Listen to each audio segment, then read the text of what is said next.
Welcome back. Well, since the last time I posted a video, I had Mischa over and we spent the day just having a grand old time working on the engine here of Oxley. Quite a list we did. We brought in the battery from the Kia because right now I can't afford another battery for the car. I'm kind of done on everything I can afford right now. So next month we'll get parts such done. Till then I'll just be doing a bit of work here and there. Anyhow, we cleaned the points.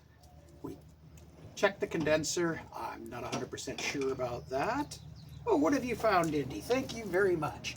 This is a bit of rubber from Oxley and the starter. Thank you very much, Indy.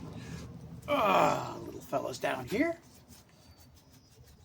He gets to hang out with me because I've got a fence across the driveway, which I'm sure will be in the way at some point, but at least it's easy to move. Now, oh, thank you, Indy. Where was I? Okay. Distributor cap. Gave that a little cleaning. Regapped the plugs. Wrongly, it seems. Yeah, I shouldn't have relied on my memory. I'm about 10 mil higher than will actually work on this car. So the gap is way too large on the sparks. But we cleaned them, gapped them wrong, put them back in. And let me see. Oh, we cleaned up the battery connections, and then had a heck of a fight with one of the old battery terminals. The bolt in it is rusted solid, so solid that I managed to actually twist the thing out of shape. If it had been a little stronger, I'd have broken it, which would have saved us a great deal of trouble, because I could have just put another bolt in.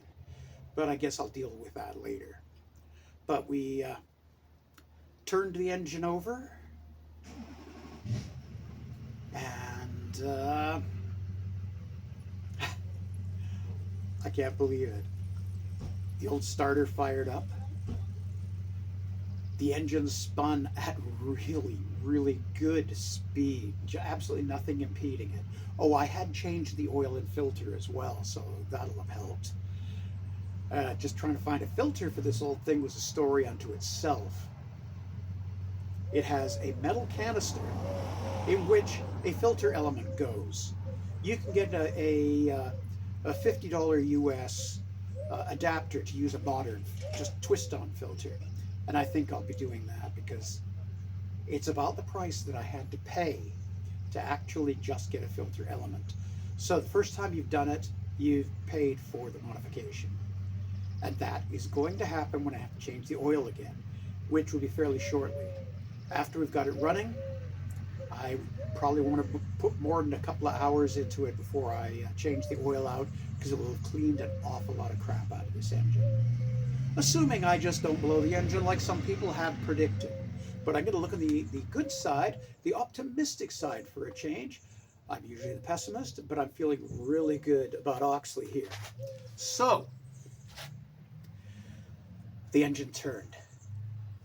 We had taken off this silly oil bath filter, which I was reading in Moss Motors English car parts magazine that is really a wonderful thing for stopping pigeons from getting into your engine, but not much more.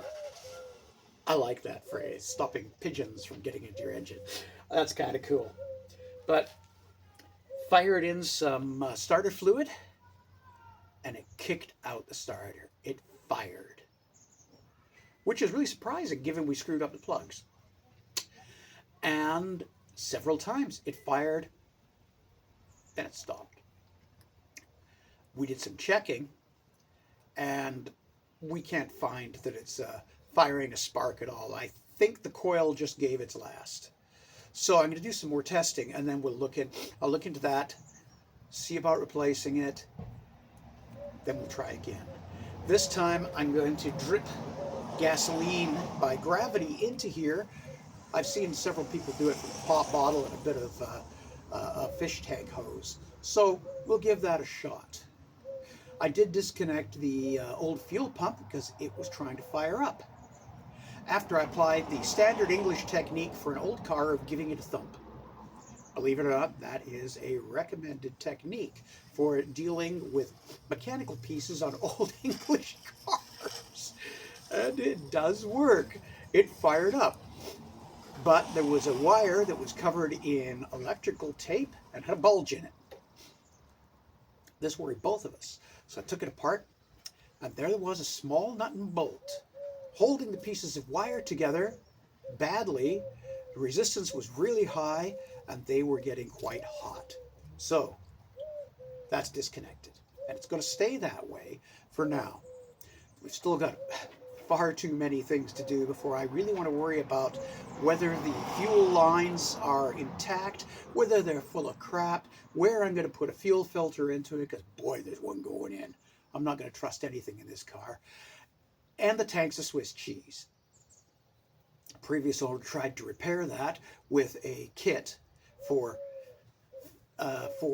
fixing the holes with resin in your tank, and that went really badly for him. And it would really help if I wasn't stuck with the hiccups right now.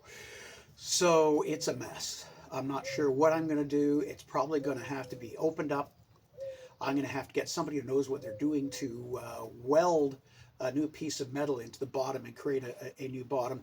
Then run a modern kit into it, because that was done nearly 20 years ago, and get it decently sealed up.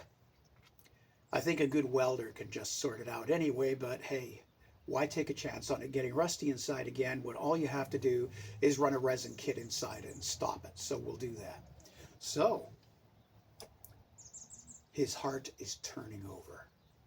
Still a bit on life support, but it's starting to beat. I couldn't be happier about that. Thank you very much. Talk to you next time.